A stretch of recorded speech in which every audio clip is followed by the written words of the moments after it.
A verdadeira história dos reformistas bisnetos de 1914. Segunda parte. Não podemos agora descer dos fundamentos que Deus estabeleceu. Não podemos agora entrar para qualquer organização nova, pois isto significaria apostatar da verdade. Debilitada e defeituosa, necessitando constantemente ser admoestada e aconselhada, a Igreja é, não obstante, o objeto do supremo cuidado de Cristo e, na direção da obra, houver coisas que careçam de ajustamentos, Deus disso cuidará, e operará para corrigir todo erro. Foi, pois, observando estas e outras declarações, bem como o cumprimento de profecias quanto ao desrespeito a tais afirmações, que, por mim mesmo, passei a me interessar pela Igreja Adventista do Sétimo Dia, pois não se pode negar que o atual movimento de reforma, começado em 1914, está dando cumprimento negativo a muitas profecias da Sr. Dois White. Se não vejamos, Deus está conduzindo um povo e preparando-o para apresentar-se como um, unido, para falar as mesmas coisas, e assim cumprir a obra de Cristo por seus discípulos. Erguem-se continuamente pequenos grupos que creem que Deus está unicamente com os poucos, os dispersos, e sua influência é derribar e espalhar o que os servos de Deus constroem. Essa classe não sabe realmente o que crê, ou as razões de sua crença. Um movimento dividido, tendo já bisnetos. Diz certo provérbio que tudo quanto um homem fale, pode ser verdade, a menos que se prove o contrário. Pois bem, esse movimento de reforma de 1914 até o ano de 1951 fazia adventistas incautos estremecerem com sua mensagem contra a Igreja Adventista e a sua fundação em 1914, supostamente em cumprimento de profecias, como as de Apocalipse 18, versículos 1 a 4. No item 16 dos seus Princípios de Fé, velha edição, publicados em 1925, dizem eles: cremos que o atual despertamento entre o povo do advento, apostatado da tríplice mensagem angélica, é o cumprimento das seguintes profecias. E citam em seguida, Apocalipse 18, versículos 1 a 4, primeiros escritos, página 33, segundo testemunho seleto antigo página 223.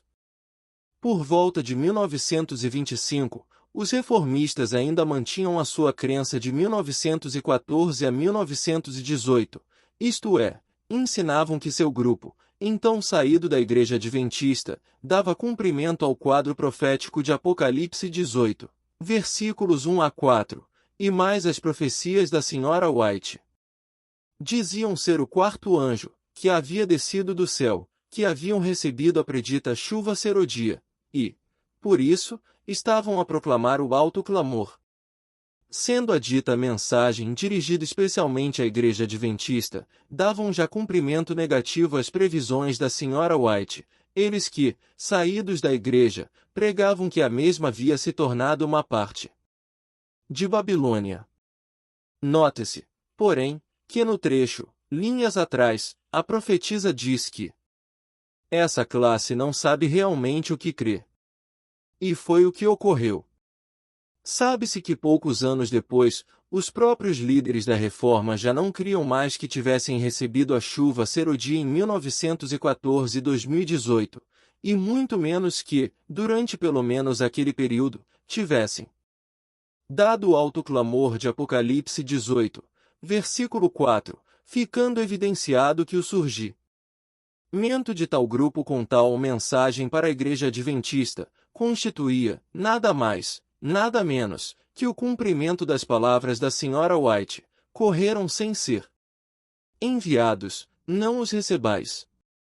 Tal crença, exposta no item 16 dos Princípios de Fé, começou a atropelar e a derribar reformistas pelo mundo afora, pois sendo ensinado aos candidatos ao batismo, como prova de comunhão, a crença numa chuva serodia, na Reforma, em 1914, assim como num alto clamor, não era difícil perceber que estavam tentando tampar o sol com uma peneira.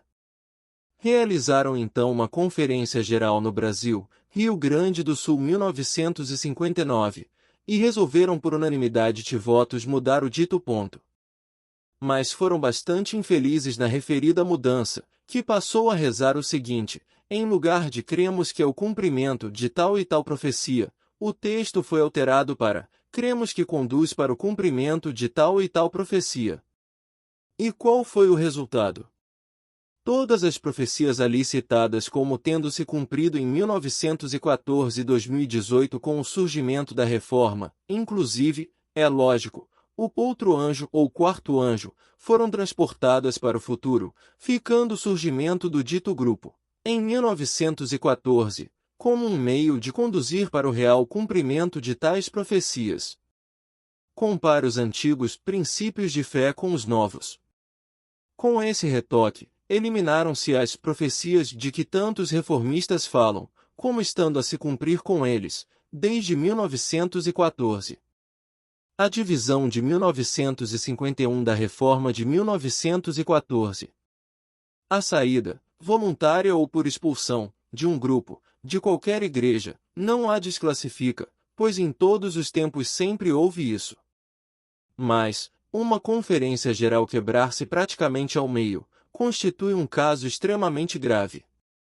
Pois foi o que aconteceu com a Reforma em 1951, depois de uma briga ferrenha de 15 dias, entre seus 25 representantes. Os 25 se dividiram em dois grupos. De um lado ficaram 14 representantes, que se organizaram numa Conferência Geral da Reforma, original de 1914, com sede na Alemanha, sob a direção do Sr. Carlos Cosel. Do outro, ficaram 11 representantes, os quais também se organizaram numa Conferência Geral da Reforma, com sede nos Estados Unidos, sob a direção do Sr. De Nicolici.